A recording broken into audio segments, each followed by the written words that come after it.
Hello guys, हमारी YouTube family, हमारी YouTube सीमा Kashmiri cook में आपका स्वागत है। आज हम बनाएंगे पत्ता गोभी की खुली सब्जी। ये देखिए मैंने काट के रख दिया है। ये देखिए खुली। ये तेल में मैंने जीरा डाल दिया, इसे पत्ता गोभी डालेंगे।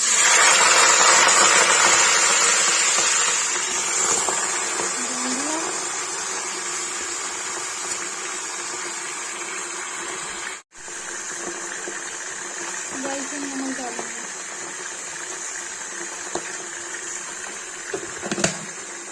इसको चला दूंगी।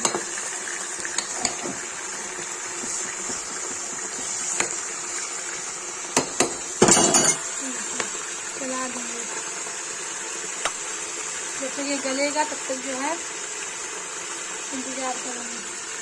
देखिए गाइस, तेल छोड़ दिया। अभी हल्दी का लाल मिर्च डालेंगे।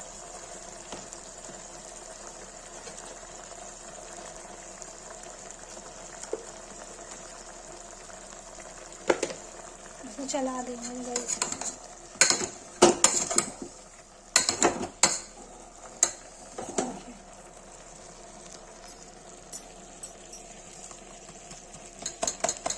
इसमें सॉल्ट पाउडर डाल देंगे गाइस। ये देखिए,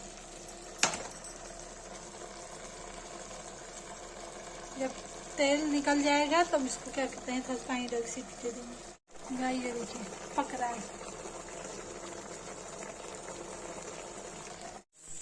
गाइस। देखिए इसे सीटी आ रही है, सीटी आ रही है।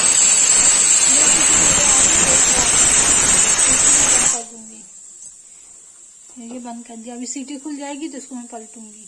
कश्मीरी डिश तैयार है गाइस। देखिए पत्ता गोभी आलू की सब्जी बन के तैयार है। ये देखिए, अब मैं इसको पलट दूंगी किसी में। ये देखिए गाइस, पत्ता गोभी की सब्जी बन के तैयार है। ये देखिए, जिसको पसंद आए लाइक कमेंट शेयर सब्सक्राइब जरूर करें। प्लीज़ कमेंट करें और कमेंट करें, बताएं कि आपके यहाँ भी ऐसी बनती है कि नहीं।